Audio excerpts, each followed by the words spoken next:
Olá, pessoal, tudo bem? Uma delícia estar aqui com vocês hoje com mais um episódio do podcast Dedo na Moleira. Hoje, com esse meu querido amigo, né, Lucas Alban, eu considero ele um filho de coração, né, Lucas? Lucas, além de amigo, é um profissional que trabalha comigo nessa jornada, é uma pessoa que eu escolhi para estar comigo pela sua capacidade, pela sua experiência e pelo ser humano que é. E tenho certeza que o Lucas, apesar da pouca idade, né, ele tem essa carinha, né, de meninão, ele De tem sono muita essa hora, experiência. e de soninho a essa hora. De soninho, a gente está gravando isso muito cedo, né, para que a gente tenha um dia super produtivo, né, Lucas? Eu acho que o movimento é esse, movimento produtivo. Então, Lucas Alban, vou falar um pouquinho, né, do pouco do currículo, do muito do currículo que ele tem. Eu concentrei um pouquinho aqui. Mestre em marketing internacional pela universidade, que ele vai falar, porque é um trava-língua pior que o meu sobrenome, na Suécia. Ele formou em administração aos 19 anos, né, Lucas? Então, o Lucas é o formado em administração mais jovem, eu não sei se de Santa Catarina ou de Florianópolis, tenho certeza que é, pela Universidade Estadual. Especialista em administração intercultural pelo Hofstede, acho que é assim que fala, Insights, na Finlândia. Atualmente proprietário da Serafina Marketing, onde desenvolve estratégias de marketing digital e branding para negócios de diferentes portes em mais de 7 países. E o tema escolhido pelo Lucas, para a gente falar do dedo na moleira, e o dedo na moleira, na verdade, nada mais é, com muito respeito, a gente tocar em assuntos, em situações que são nevrálgicas, né? Que às vezes a gente fica dizendo assim, meu Deus, mas como que a pessoa não percebe? Como é que a pessoa empaca nesse momento? Por que ela não transcende esse olhar? Então, eu tenho convidado muitas pessoas legais para compartilhar um olhar e tenho certeza que tem motivado e impulsionado muitas pessoas. O nosso tema aqui é: o medo é a alma do negócio. Lucas, Lucas por Lucas, antes de mais nada, quem é você? Antes de qualquer coisa, deixa eu agradecer, né, Lê? Quem tu falou é a minha mãe do coração, além de grande amiga e atualmente parceira em vários negócios, né? A gente tem uma jornada juntos que começa comigo ainda mais novinho, né? E sempre admirando muito teu trabalho, tua jornada. Então, quando eu recebi esse convite já, eu nem sabia direito o que era o podcast, acho que nem tinha um episódio do Dedo na Moleira. Eu disse, não, conta comigo, eu vou estar lá, independente de como for, quando é um chamado teu, a gente já vai feliz, né? Então, agradecer esse convite em nome do Lucas Pessoa, né, como teu amigo, e Lucas como Serafina, como empresa. A gente, então, hoje trabalha com toda essa parte de marketing internacional, de marketing digital. A maior parte dos nossos clientes ficam aqui no Brasil, apesar de se dividirem boa parte na região sul e boa parte em Roraima. A gente tem um nicho bem forte lá, mas Olha, estamos atuando em 12 estados atualmente do Brasil. E temos clientes na Itália, nos Estados Unidos, na Suécia, na Finlândia. Né? Como você comentou, meu mestrado em marketing internacional foi na Suécia, numa cidadezinha que se chama Jönköping. Foi um desafio aí de muitas formas, né? Eu acho que pelo isolamento de um ano no frio e na escuridão da Suécia, né? Que acho que me fez refletir sobre bastante coisa, mas de poder ver o mundo de uma forma bem diferente, né? Os nórdicos têm um olhar muito diferente sobre toda essa ideia de empreendedorismo, de administração, de toda a autogestão, né? Então, como a gente se arrisca, como a gente corre riscos, não é à toa que a Suécia é o país mais inovador do mundo. E depois de lá, emendei então um curso na Finlândia, na parte de gestão intercultural, né? Então, como a gente consegue negociar com pessoas de outros países sem bater de frente com a cultura, né? A gente vê hoje que os idiomas não são o maior problema na internacionalização das empresas, né? Se alguém não domina, sempre vai ter um intérprete que consegue fazer essa transição com facilidade, mas quando a gente chega na cultura, esse iceberg é bastante grande, né? O buraco é mais embaixo. Então, acaba que é uma especialização bem interessante para quem deseja lidar com o mercado internacional. De lá para cá, eu estou com a Serafina, hoje nós somos em 7 pessoas no time, ainda é um time bastante enxuto para tudo que a gente faz, né? Mas estamos com essas operações crescendo e foi um chamado lá atrás de empreender, né? Conversei bastante contigo sobre isso já. E quando me pediu para decidir um tema, e a gente veio com essa ideia de o medo é a alma do negócio, acho que vem muito ao encontro das jornadas que a gente teve individualmente, né, de às vezes abdicar sim. de certas coisas para escolher outras que fizessem mais sentido, mas também de ver, né, acho que eu tô naquela fase que o grupo de amigos, metade já tá virando pai e mãe engravidando e metade tá decidindo onde é que vai fazer estágio, né? Então, a gente vê aquela super momento de transição e, poxa, para onde é que a gente tem, o que que a gente vai fazer? Aquele sentimento coletivo de será que eu vou empreender? Será que eu vou seguir no negócio da família? Será que realmente isso tem a ver comigo?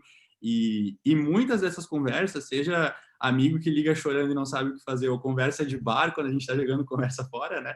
Eu fico, poxa, tanta gente com tanto medo, mas com tantos sonhos, e o que que trava tudo isso, né?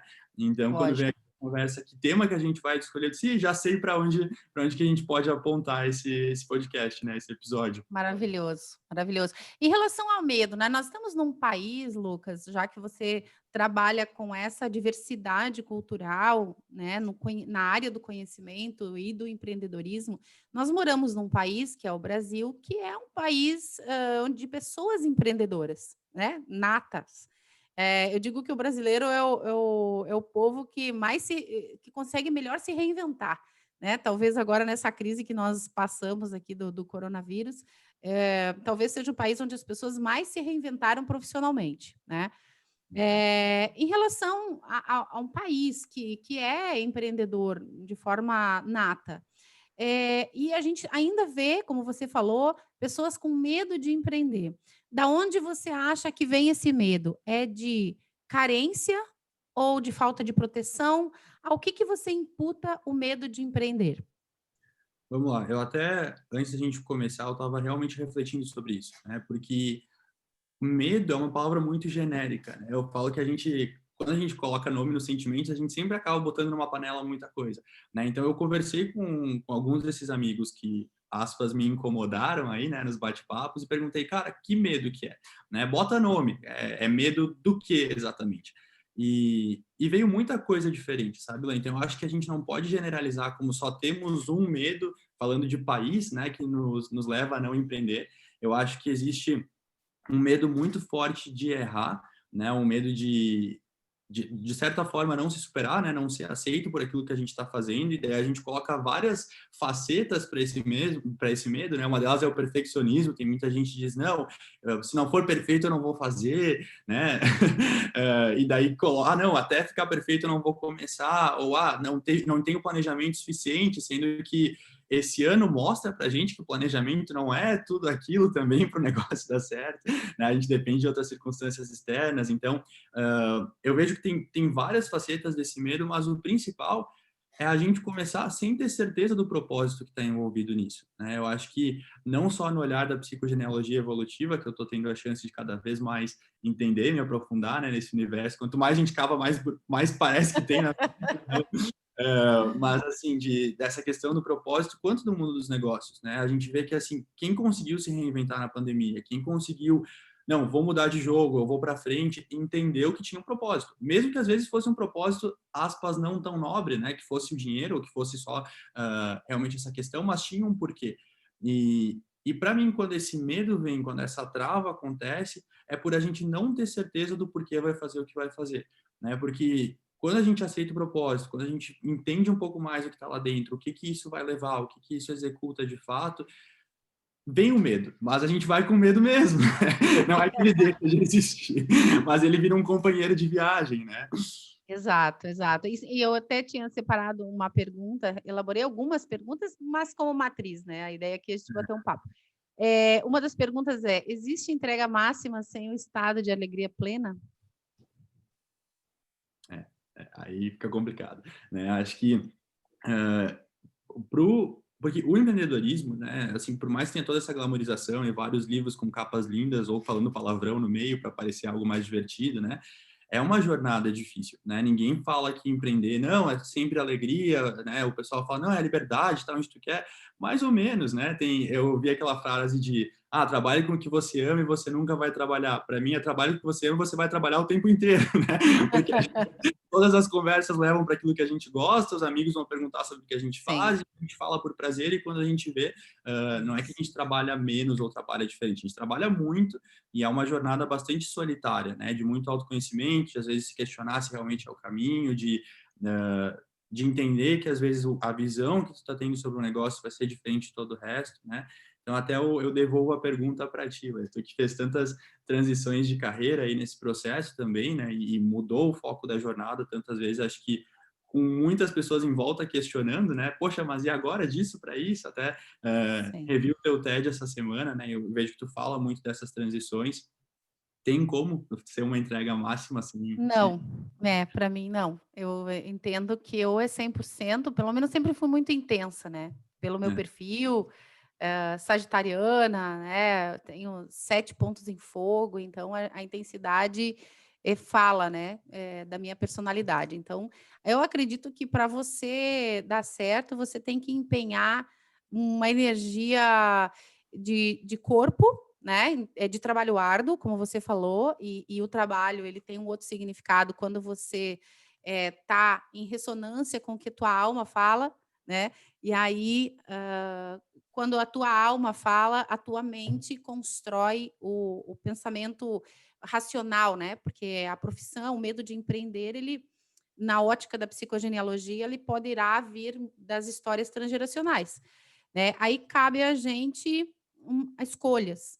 Ou eu me conecto com esse medo e sou leal a ele e continuo, eh, sem fazer, fico estagnado, né, porque de alguma forma isso te aprisiona, te congela, né, diante dos outros medos que o teu sistema familiar já viveu, ou você opta por fazer diferente e também encontra dentro de ti, eh, receitas de sucesso, né. Então eu recentemente estava falando numa aula que dei, que nessa pandemia eu, me reinventei no sentido do online, né, porque a gente já estou num caminho que a minha alma diz sim, e situações que a gente nunca pensou de dar uma formação 100% online está acontecendo e com muito sucesso.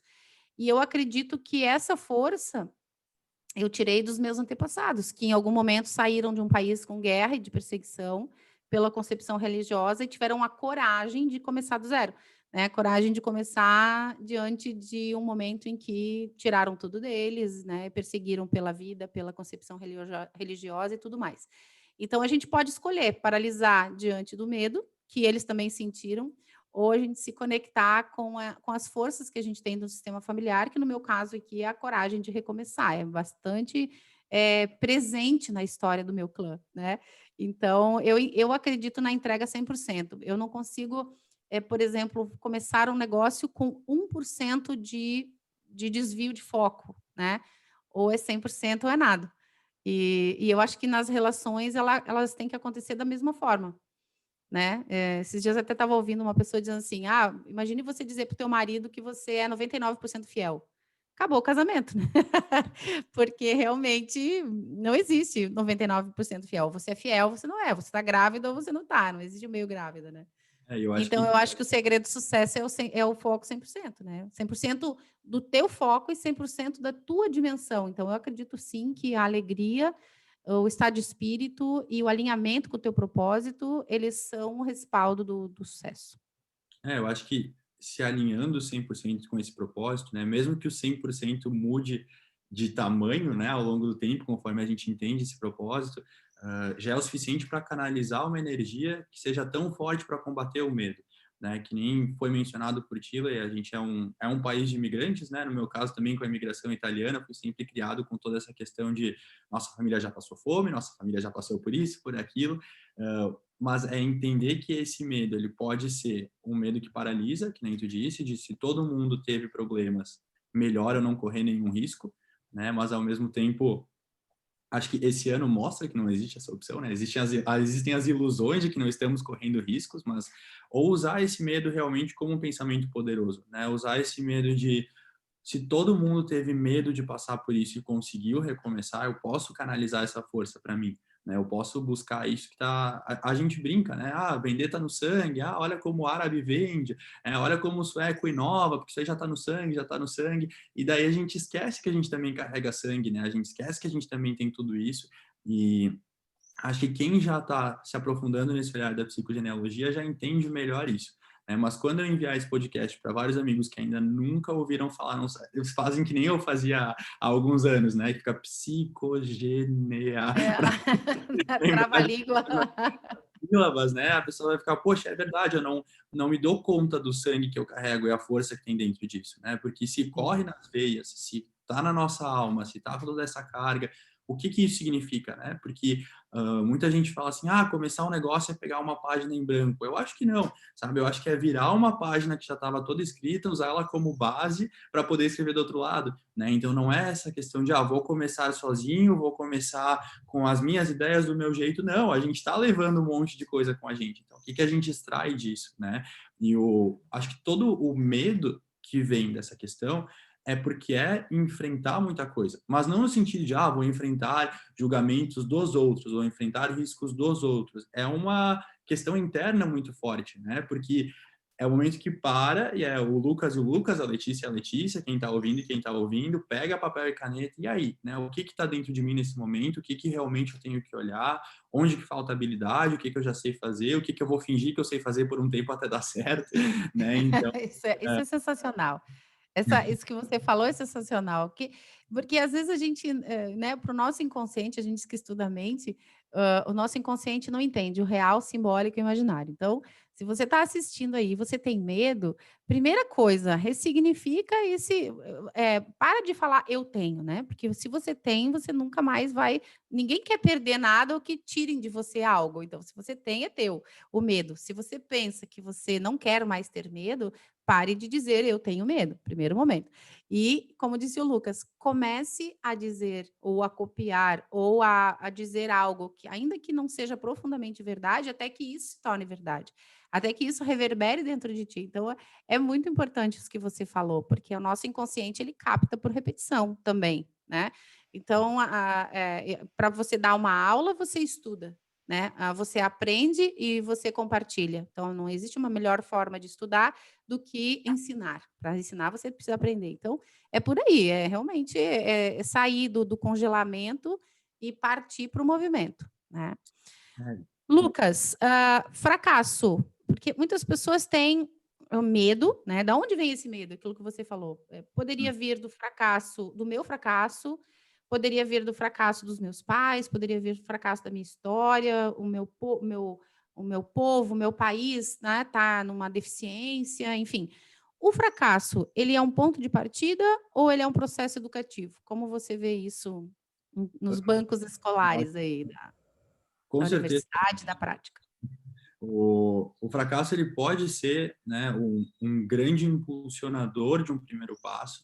Porque eu estou falhando no trabalho com alguém, eu vou começar meu próprio trabalho, né? Eu vejo grandes empresas aí que surgiram por alguém que trouxe uma ideia e um CEO disse que era uma ideia fracassada e a pessoa disse, quer saber, então eu vou botar, né? E derruba a empresa original. Acho que tem mais de um caso, né? Não vou saber nomear agora um por um, mas a gente vê aí a Lamborghini, que nasceu do cara que trabalhava na Ferrari ou assim por diante, né? SBP, que trabalhava em sei lá onde, enfim.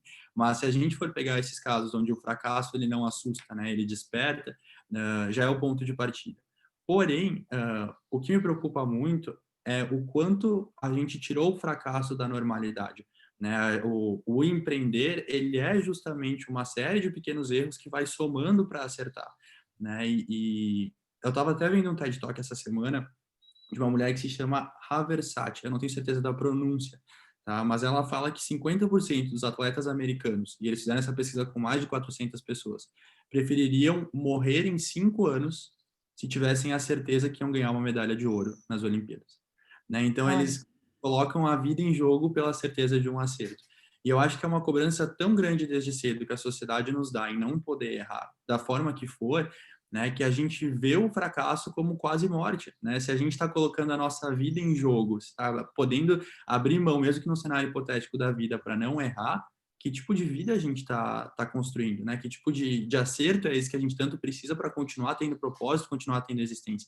Então, o fracasso durante o negócio, o erro durante o negócio, ele é maravilhoso se ele for bem entendido, né? A gente escuta fracasso, parece que pesa, é uma palavra. Eu brinco que eu tinha um colega de escola que o sobrenome era fracasso, todo mundo falava, meu Deus, sobrenome horrível, né? E ele dizia, não, para mim é um sobrenome da minha família, eu não vejo isso como algo ruim, né? Então é interessante a gente ver o quanto essas palavras, elas pesam e que tipo de pensamento a gente tem em relação ao erro, porque se a gente entende que o erro é processual, é educativo, e a gente erra justamente para ter novos insights, para poder acertar de novo, né? O Thomas Edison que queima 10 mil lâmpadas até acender a primeira, né? é jornada, é construção, né? Exato.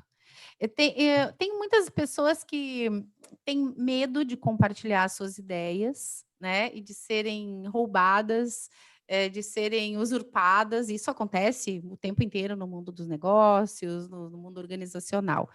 Você acha que contar as ideias, né, você que trabalha com administração, com marketing, é saudável ou é prejudicial? Vamos lá, uma ideia é só uma ideia, né? Uma ideia não tem valor nenhum. A gente sempre brinca que se ideia tivesse, se realmente valesse alguma coisa, era todo mundo milionário, né? Todo mundo todo dia tem várias ideias mirabolantes. O que muda realmente de uma ideia para outra é a execução, é processo, é quem está à frente, é como essas ideias são levadas ao mercado, como elas respondem ao mercado, né? Então eu sempre brinco, tem cliente uma vez que me fez assinar um contrato de sigilo para me contar uma ideia. Na hora que ele contou a ideia, eu segurei a risada, sabe? Porque era, poxa, esse negócio já existe de tantas formas, tem nada de novo aí, né? Então, assim, o que eu vejo? Claro, a gente tem que cuidar como essa ideia é compartilhada, porque dependendo de quem escuta, ela vai somar experiências pessoais e talvez já traga alguns entraves que o negócio não precisa no começo, né? Mas compartilhar essa ideia com quem a gente tem certeza que soma, não tem nada de errado, né? Não tem aquela coisa de, mas se essa pessoa copiar e tudo mais, até porque se dois negócios iguais coexistirem, eles sempre vão ter que se inventar e mudar de rumo, né? E se forem ideias com propósito suficiente, elas vão se adaptar ao mercado, vão se adaptar realmente às circunstâncias e vão atacar públicos diferentes e ter resultados diferentes. Então, eu não vejo nenhum problema em compartilhar ideias, me incomoda o fato de muita gente segurar essas ideias, né? E claro, se é um círculo que não é de confiança, a gente tem que cuidar como esse compartilhamento acontece justamente pelas respostas que vêm, não pelo fato de copiar. Eu acho que copiar por copiar é uma ilusão, a gente achar que marcas e patentes protegem as pessoas, né, de É readequarem verdade. uma ideia. Mas, assim, eu entendo o ponto, sabe? Da gente estar todo mundo meio congelado nesse compartilhamento e, por isso, ótimos projetos que poderiam estar revolucionando e salvando vidas, né? Como a gente brinca, estão em gavetas aí ou estão em guardanapos que nunca foram escritos e levados ao negócio, né? Show. Lucas, dentro do nosso conceito, né, do medo é a alma do negócio.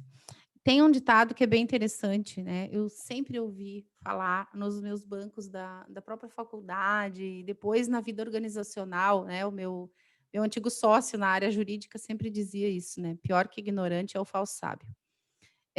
Ele dizia um outro ditado que diz assim: carroça vazia faz muito barulho. Né? Então, neste caso, né, do falso sábio, o medo é importante, porque muitas vezes você tem aquela coragem de empreender, mas não tem a capacidade técnica de conhecimento. Nesse momento, você entende que o medo é saudável, salutar? Vamos lá. Perguntinha difícil. Eu acho que eu não me sinto um especialista em sabedoria, até pela questão da pequena bagagem de vida que eu tenho para falar sobre sabedoria e sobre o que é ser sábio ou não.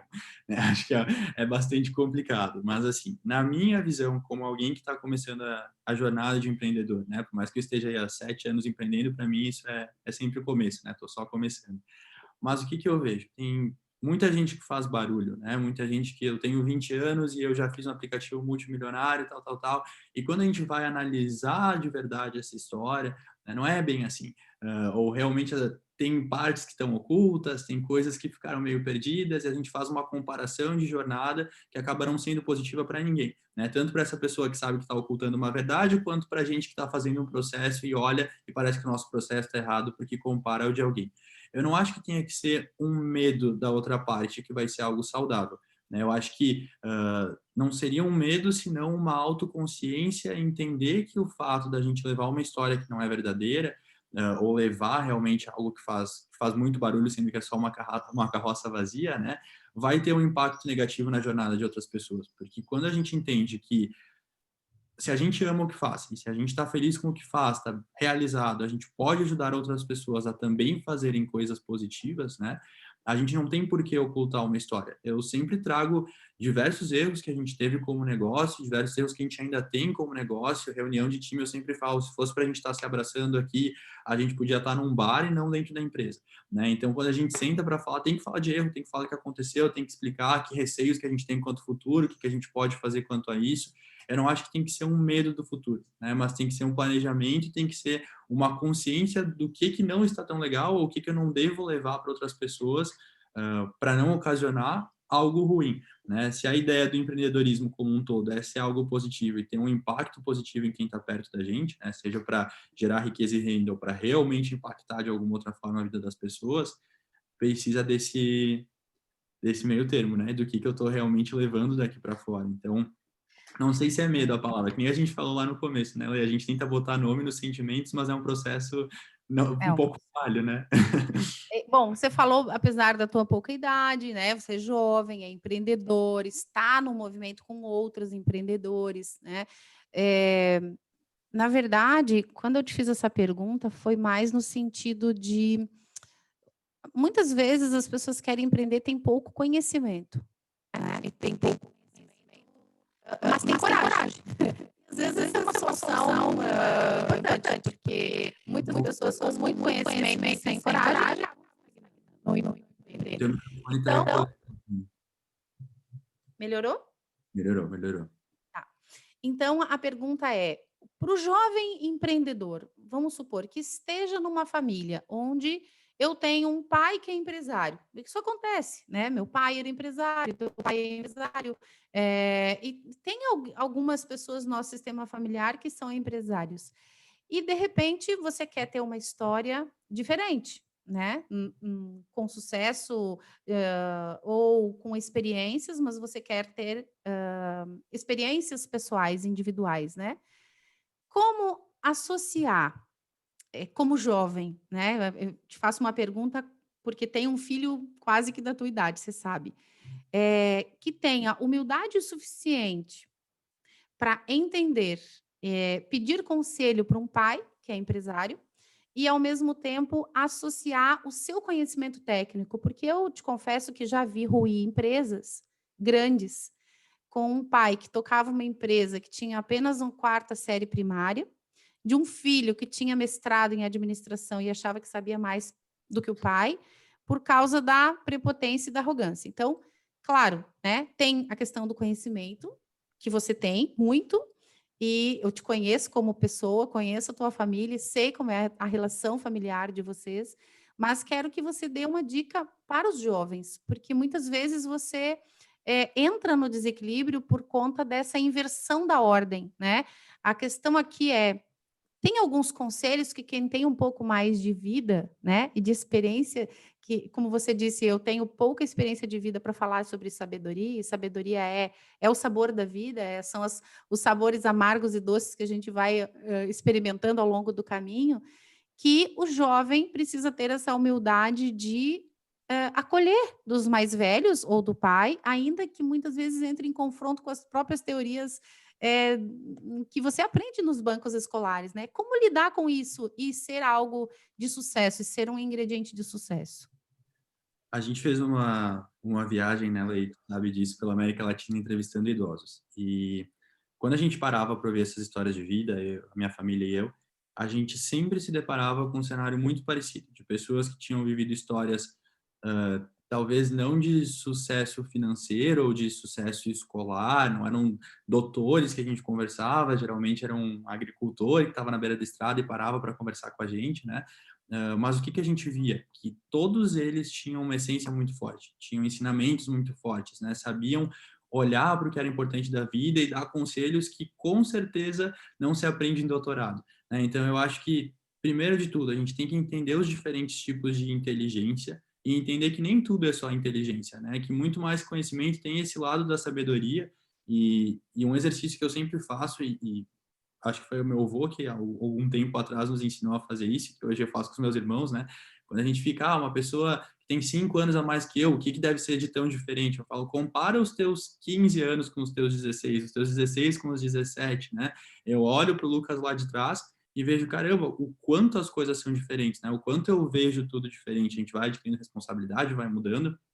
Hoje eu com 24 olho para para mim mesmo com 23, 22, parece que são outras pessoas, né? Então, se um ano faz tanta diferença na nossa jornada, imagino que 30 anos a mais fizeram diferença na jornada dos nossos pais, né? Então, vem esse reconhecimento de que se eu passo por tanta transformação, né? Se eu olho tanto para mim e eu vejo que eu passo por tanta transformação, imagina quem passou por isso já, quem já teve tantas outras coisas, eu posso sentar e ouvir com mais calma, eu posso englobar isso para mim com mais calma, né? Então, eu acho que se essa geração se considera tão inteligente, vamos dizer assim, né? Se acha tão prepotente de, não, mas eu tenho um celular e um Google que me ensina tanta coisa, se é tão inteligente, usa essa inteligência para entender que o teu processo foi mudando com o tempo, que o processo de todo mundo mudou com o tempo, e que mais inteligente ainda tu vai ser se ouvir o processo de outras pessoas e somar isso no teu, né? Se não vier por humildade, que venha por esse lado técnico mesmo de pensar de que tu pode adquirir conhecimento, né? Mas mais do que isso, se puder vir por humildade, a gente entender que toda jornada sempre é começo, né? Tô só começando, eu tenho escrito na parede do meu quarto aqui, né? Tô apenas começando. Se a gente entende que é começo, se a gente entende que pode errar, se a gente entende que deve ouvir, que quem vem de fora vem diferente, é muito mais leve, né? Não, a cobrança consigo é diferente, não é que deixa de existir cobrança, a gente quer acertar, quer fazer certo, né? Mas se a gente sabe que tem outras pessoas que a gente pode sentar e pedir, cara, eu não sei o que fazer, o que tu faria? É tão mais fácil, sabe? Sai um super peso das costas. Então, e me irrita isso também, né, Lê? Já que a gente está falando de dedo na Isso, moleira. dedo na moleira. Então, poxa, eu vejo o cara fez um cursinho de final de semana, né, em liderança. Tá lá o pai que nem falou, terminou a quarta série, foi para negócio, lidera uma equipe de 200 pessoas, ele chega e fala, não, no INSPER, me disseram, né, SPM, me falaram que não é assim que se lidera. Poxa, tá dando certo há 20 e poucos anos, né? Será que teu cursinho de final de semana com um professor que nunca teve negócio realmente vai ser a grande diferença, né? Então, a gente fala de se basear em case de sucesso, em modelo de sucesso, às vezes a gente tem tantos dentro de casa e despreza, né? Tem tanta gente que se dobra, que consegue fazer dupla, tripla jornada, consegue dar conta de tanta coisa, e a gente deixa isso de lado, né? A gente finge que isso não é tão relevante assim. Então, se a gente está sendo se é com um olhar egoísta, que esse olhar egoísta sirva para a gente externar e ver a jornada do outro, né? Mas se puder ser por humildade, que seja por humildade, né? A gente Lucas, eu fico pensando o que você vai falar quando você tiver 40 anos, se você com conseguir. certeza eu vou olhar para mim e falar o quanto eu mudei, né? Galera, olha só que privilégio ter esse menino. Homem, menino, menino, homem, né? Porque é realmente uma. E ele não está falando isso da boca para fora, ele vive isso mesmo, de verdade.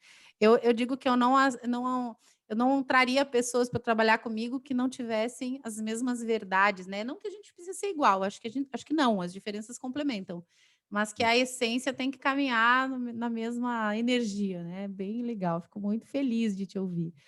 Ô, Lucas, quando a gente fala em negócios, em empreender, né? A gente fala em foco, a gente fala em performance. Tem um livro bem legal que é Caio Carneiro, eu comprei, assim, dou umas folhadas, Seja Foda, né?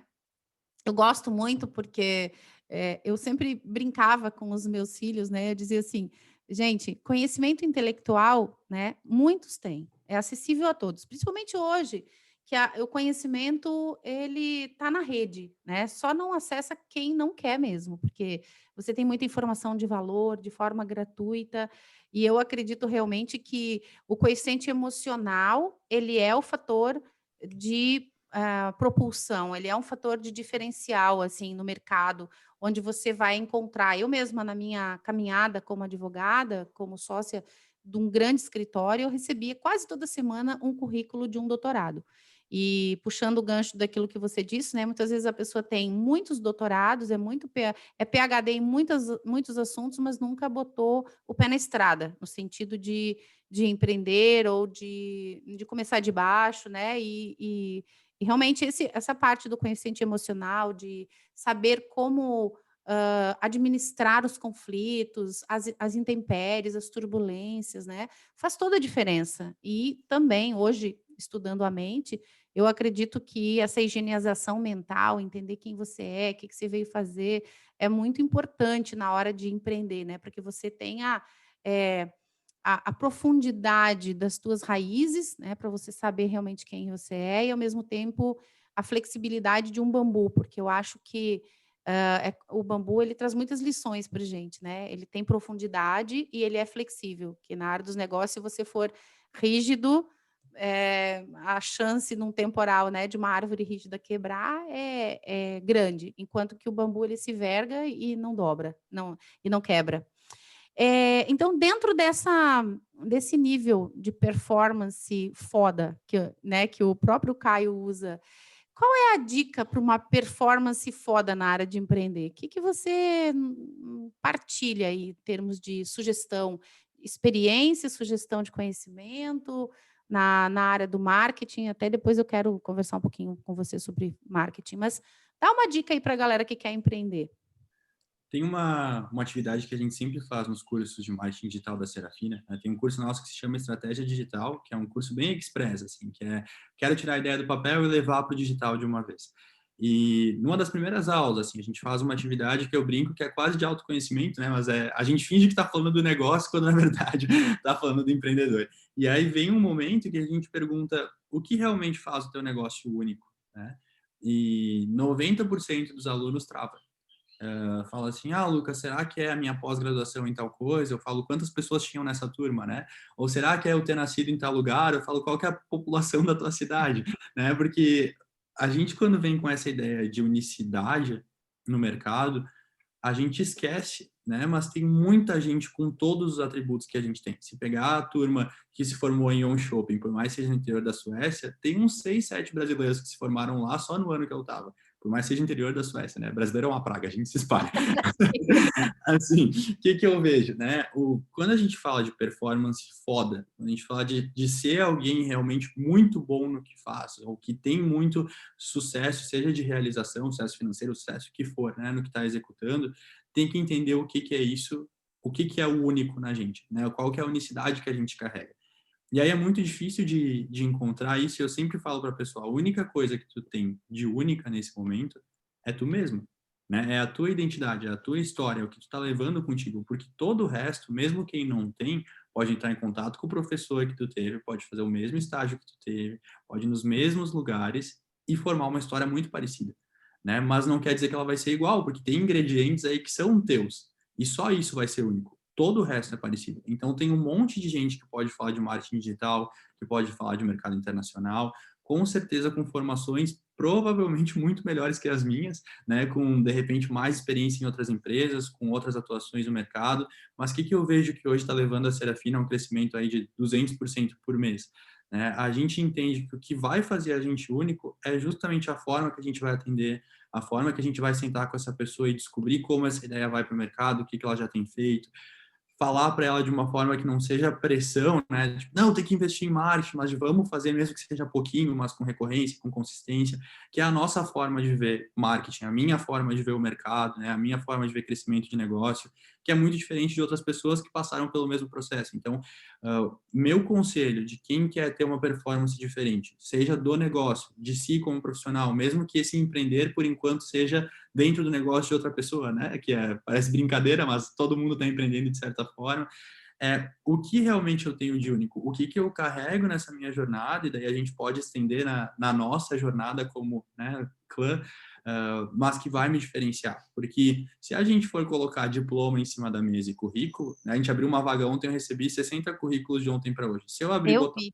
um do outro, é tudo um pouco parecido, né? Eu sei que a minha decisão vai vir quando eu sentar na entrevista e ver quem tem brilho no olho, quem está falando com vontade, quem sabe o que realmente quer dentro disso, sabe como é que a empresa soma, né? E eu acho que é esse processo realmente de pegar essa atividade e não precisar estar dentro de um curso de marketing, né? De repente eu ouvir isso, pegar papel e caneta e listar o que eu vejo que me faz único. Porque se a gente não entender nada que nos faz único, não tem nada, nenhum dia que vai nos fazer ser foda. A gente sempre vai ser parte da multidão, né? Exatamente. Como você disse, né? Você ouviu o meu TED, meu pai, um dos grandes conselhos sábios que ele me deu, que à época eu não dava valor, era feijão e arroz todo mundo faz, né? Cara, isso ficou assim, ó, com a maturidade, você vai ouvindo os conselhos dos teus pais, né? E num determinado momento eles eram nada a ver, chatos, não tinham nenhum sentido, e de repente, com a maturidade, aquilo vai ecoando dentro de ti, e é isso que você falou, né? É ser único, né? É você fazer diferente dentro de um monte de gente que está fazendo a mesma coisa, né? Para você. E outra coisa que ele dizia assim, ó, claro, dentro da caminhada religiosa dele, né? Ele dizia assim, a salvação é individual. E eu entendo, né? Ele é adventista, então ele acreditava que a salvação era individual e tal, mas eu já levo para um outro olhar, né? Hoje, com as terapias, a gente fica trabalhando a questão do autoconhecimento, e muitas vezes a gente pega a nossa vida e leva de bandeja para outras pessoas resolverem ela, né? E as nossas ideias, que muitas vezes a gente quer implementar, aqui fica a dica, tem um podcast, uma aula que eu fiz, está no YouTube, sobre prosperidade e êxito, né? E muitas vezes a gente pega essa ideia que tem um sopro divino para que você faça determinados projetos, né? Porque a ideia, ela não nasce na cabeça dos homens, ela vem de um plano maior, pelo menos assim eu acredito. E, e a Cabala ensina isso, né?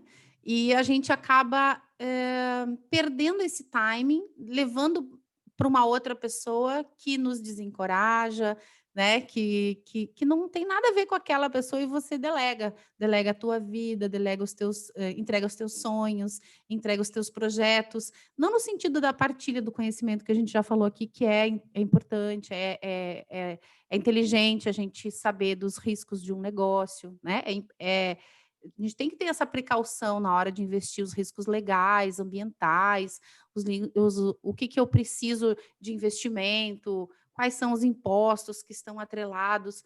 Mas a essência do projeto, muitas vezes você entrega de mão beijada para que alguém olhe para aquela ideia e diga, não tem nada a ver. Né? E se fosse assim, Jung não teria descoberto ou conceituado inconsciente coletivo, né? Porque Freud tinha um pensamento diferente, e tantos outros, né? Que como você mesmo falou, criaram dissidências e tiveram grandes ideias, desenvolveram novos assuntos. Então, dentro desse conselho do meu pai, né? Que é a salvação individual, essa caminhada de empreender, é uma caminhada de propósito. Cada alma, cada ser é especial, é único, né? Então, resumindo, eu adorei a frase que você disse, né? Eu estou só começando. Eu acho que todos os dias nós todos estamos começando. E toda vez que você galga um caminho, você, de alguma forma, começa para outros, né? Porque hoje, falar de psicogenealogia, para mim, é o que eu amo, o que eu gosto, o que eu sei fazer. Mas em outros assuntos, eu também estou começando, né? Então, eu acredito que a evolução, né, de nós todos acabe sendo sempre essa humildade, né? De saber que a gente não sabe nada, né? E sempre tem algo para aprender mais do que a gente tem partilhado. Então, muito bom. Lucas, duas últimas perguntas. A primeira das duas. Ser novo demais ou velho demais? Porque o velho é um conceito muito relativo, né? O velho é a questão da mente, mas às vezes as pessoas se entendem muito com uma idade muito avançada para começar a empreender, né? De repente aí tem uma jornada de funcionário, civil demitido, e agora? Sou velho demais para empreender ou sou novo demais para empreender? Que conselho você daria para eles?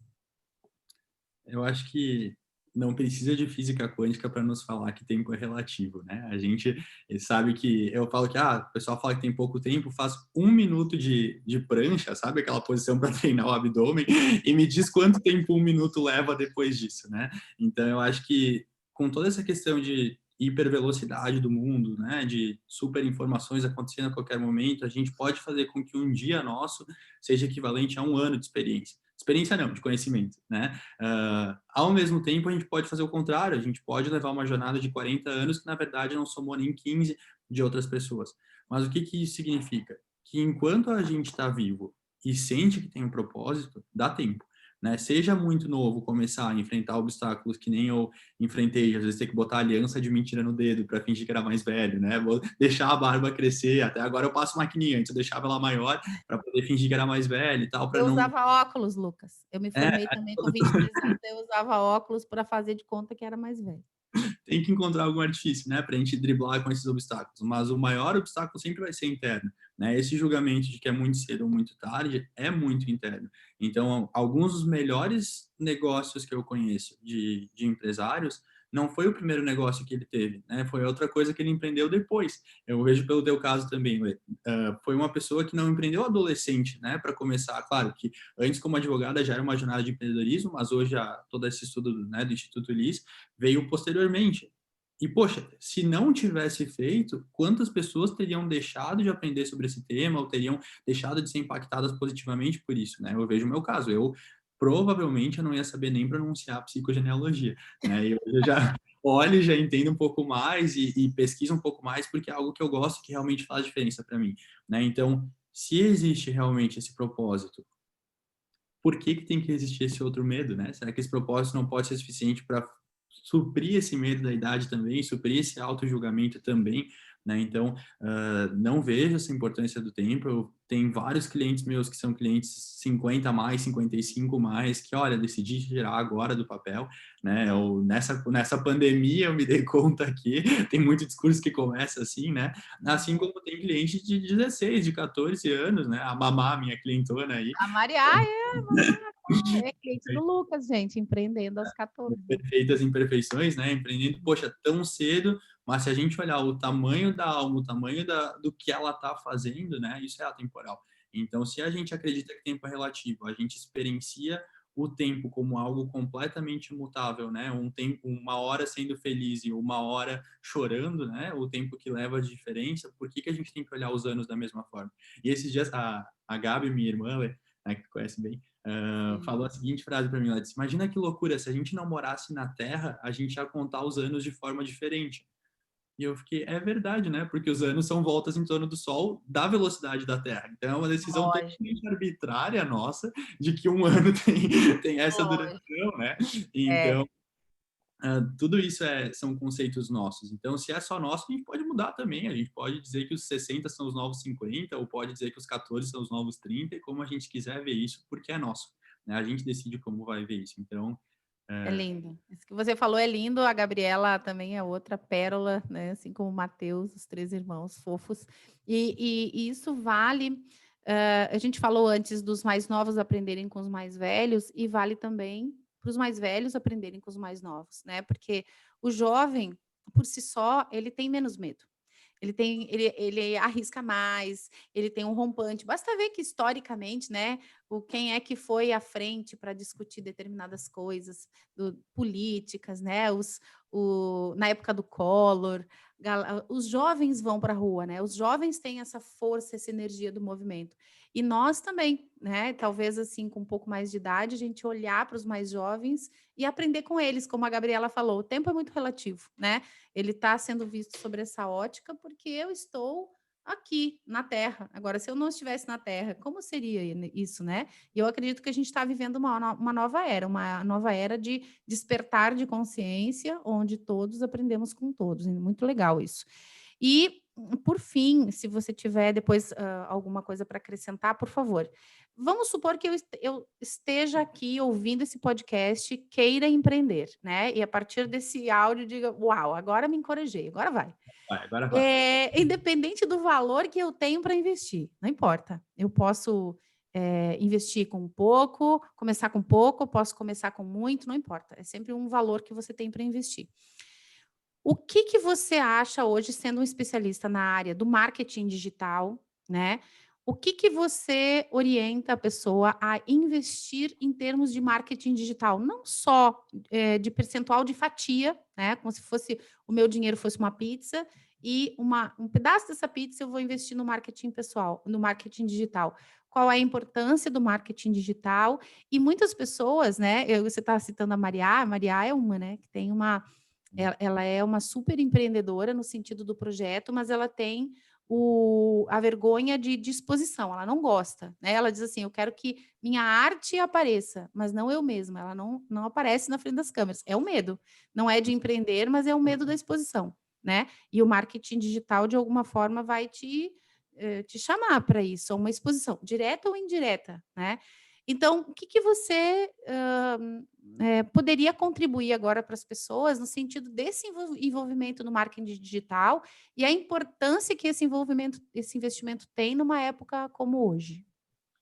Vamos lá, eu acho que nem vale muito falar de investimento financeiro, né, quando a gente fala num mundo onde redes sociais são gratuitas e tem plataformas de e-commerce gratuitas, fazer podcast é gratuito, YouTube é gratuito, né, tem tanto alcance. Acho que o maior investimento que a gente tem que falar aqui é realmente de tempo. O que que eu aconselho, né? Se decidir começar, começa pela marca pessoal. Porque independente do que for fazer depois, do que for vender depois, o que faz a gente único, como a gente falou, é a gente, né? Então, comece a empacotar isso da forma certa. Como é que eu quero ser visto pelas pessoas? O que que eu quero publicar nas minhas redes sociais? Será que foto de praia bebendo cerveja ou foto de aniversário todo dia vai te trazer algo de bom? Ou isso só vai mostrar que como tu está vendo a vida, que não é algo profissional, né? Então, entender como a gente empacota quem a gente é para levar para o mercado no sentido de marca pessoal é sempre o primeiro passo, porque essa marca pessoal ela não existe só durante das 8 da manhã às 6 da tarde, né? Marca pessoal é o que a gente fala, é o que a gente pensa, como a gente se comunica, não é só o que a gente veste, as cores que usa da marca, né? Mas é justamente como a gente se porta. Então, comece entendendo isso, que é aquele processo de autoconhecimento realmente de quem eu quero ser e o que eu quero transmitir, que o resto vai começar a se tornar mais fácil. Em seguida de saber como eu quero me empacotar para o mercado, quem eu quero ser, né, que referência eu quero ser, ou no que eu quero ser autoridade, começar a ter recorrência e consistência nisso por pelo menos 14 dias. Então, por exemplo, vou fazer 14 dias de postagens nas minhas redes sociais. Né? Vou começar a falar sobre um tópico. Eu vou fazer na segunda um post sobre isso, na terça um story, na quarta eu vou fazer uma live em parceria, na quinta eu vou, enfim, começar a ter realmente uma recorrência. E por que que eu falo em 14 dias? 14 dias é o tempo suficiente para alguém te abordar e falar o que pensou sobre isso. Se fizer por 2, 3 dias, as pessoas podem achar que foi um lapso, onde decidiu falar sobre um tópico que não tem nada a ver com a tua vida e depois parou. 14 dias, e eu falo para os meus clientes, assim, tem cliente meu que é personal trainer, eu adoro conversar com eles, porque o personal sempre me falava que eu tinha que fazer um tempo X para ter resultado, né? E digo, é a minha vez de me vingar agora e falar que vocês não podem desistir também, né? Mas assim, 14 dias já dá para sentir realmente, vai vir alguém perguntar como funciona, perguntar realmente por que que aquilo está sendo feito, né? É o tempo das pessoas assimilarem. E tem outra, né? A gente entender que esse processo é nosso e não de ninguém. Então, por exemplo, se eu decidir empacotar minha marca pessoal dessa forma, porque é o que me faz bem, é onde eu vejo uma oportunidade de mercado, faço por 14 dias conteúdo. Se nos primeiros dias ninguém vier me falar nada, a gente não tem que pensar que é porque a gente está fazendo errado. Um post, né, o tempo que as pessoas olham para um post é menos de 2 segundos. Elas estão deslizando o celular. Se é a primeira vez que a gente está falando sobre algo novo, talvez a gente seja ignorado. Precisa dessa recorrência, dessa consistência para começar a formar realmente uma imagem no mercado. Né? Todas as grandes marcas que a gente conhece, a gente sabe nome, o que vende, não porque a gente viu uma vez na rua ou porque um dia alguém nos falou uma única vez. A gente esquece, né? Todo mundo tem a cabeça muito ocupada e todo mundo tem pouco tempo para tudo. Então, o que que a gente precisa fazer? Traça esse perfil próprio, então quem eu sou e com quem eu quero me comunicar, entende com quem a gente está falando e fala com ela com uma recorrência e consistência suficiente para dizer se está dando certo ou não. Aí, depois desses 14 dias, se não tiver dado certo, se realmente não deu nenhum resultado, senta com alguém que está tendo resultado e explica o que tu fez. Não precisa ser com alguém que já trabalha com marketing, né? Pode ser com alguém que esteja só um degrauzinho acima. Já é suficiente para a gente olhar para isso diferente, né? Mas o que que eu vejo? Às vezes esses 14 dias ficam no papel por 400 dias, né? Fica aquele plano de, quando eu tiver 14 dias eu vou começar. E isso é o maior erro que pode acontecer, porque a ideia não vai estar pronta, a gente não vai estar pronto, não vai estar nada formatado. E no marketing digital hoje, ninguém quer comprar nada. Né? As pessoas não se importam com o que a gente tem para vender, elas se importam com o que a gente pode fazer por elas. Então tem que parar de se preocupar tanto em estar com o produto pronto, com o serviço pronto e estar mais pronto para se adaptar. Aí vai ser mais fácil, aí é uma jornada mais tranquila. Depois dá para pensar em investir em um monte de coisa nela, e a gente sabe daí, @SerafinaMKT. @SerafinaMKT. A Galera, gente, depois eu vou botar todos esses links aí na descrição do vídeo para vocês procurarem o Lucas. claro que sim. A Além gente, de um baita profissional, né? Alguém que, para quem acompanha o meu Instagram, os posts mais lindos é ele que gerencia, né? É a Serafina Marketing. E vou dizer um negócio para vocês: tamanho é o envolvimento da equipe e do Lucas, por óbvio, que a nossa empresa é a nossa cara, né? Também, que eu sequer faço os textos, né? Então é muito legal isso, entender essa essa profundidade que você tem, né, na tua atuação profissional, que é tão linda, tua dedicação, tua amorosidade. E claro, né, a vida é uma troca. Eu sei que com cada cliente, eu vejo isso por mim, com cada cliente que a gente toca, né, que a gente compartilha energia e conhecimento e vida, né, a gente aprende e ensina o tempo inteiro. Então, quando a gente percebe que a vida é uma troca, fica gostoso, né, de se relacionar. E Lucas, o quanto querido, eu aprendo contigo, hein, Lê? O quanto a gente ah, aprende, né? coisa boa, que a vida nos oportunize muitas caminhadas conjuntas, né? Sempre foram muito positivas. Querido, quero te agradecer, né, o teu dia. Sei que o tempo é curto, né? E obrigada por compartilhar teu conhecimento, né? Tuas ideias, jovens, mas ao mesmo tempo maduras, né? É muito bom que você inspire pessoas de todas as idades, né? De todos os sentires, de todos os países. O podcast está chegando em muitos lugares, né? Já chegou na Rússia, na Bélgica, lugares que a gente jamais imaginou estar, né? Olha que lindo, quantos a energia vai fluindo e a gente vai tocando o coração das pessoas. Muito obrigada pelo teu tempo, né, pela tua disponibilidade, e a gente se vê por aí. Você quer deixar um último feedback aí para a galera, um último E conselho, uma última agradeço, né? palavra? Última coisa que eu quero dizer, né? Espero que tenha ajudado, que tenha realmente tirado alguns desses medos, né? A gente entender que não é um medo nosso, tem que deixar isso de lado. Mas o último lembrete é que eu estou apenas começando, né? Assim como está todo mundo apenas começando e que isso tem que ser leve, né? Eu acho que outra última coisa no empreendedorismo é que a gente escuta tudo isso e nada disso pode virar uma cobrança. Nem todo mundo precisa empreender, nem todo mundo precisa passar por esse processo, né? Mas se isso incomoda, se isso é dedo na moleira, né? Olha para isso de novo. Olha para isso porque tem muita coisa para entender dentro disso, tá? Para ser muito feliz com isso, né? Então, o meu último recado é esse: está todo mundo apenas começando, que seja uma jornada gostosa para todo mundo, né? Que legal. O empreender também é no autoconhecimento, gente. Você pode não empreender nos negócios, mas o maior investimento é em você mesmo. Então, o investimento na caminhada do autoconhecimento é o maior empreendimento que você pode fazer para você mesmo, tá bom? Um beijo para todos, um beijo, Lucas. A gente se vê, tá? Até mais, gente. Valeu. Até.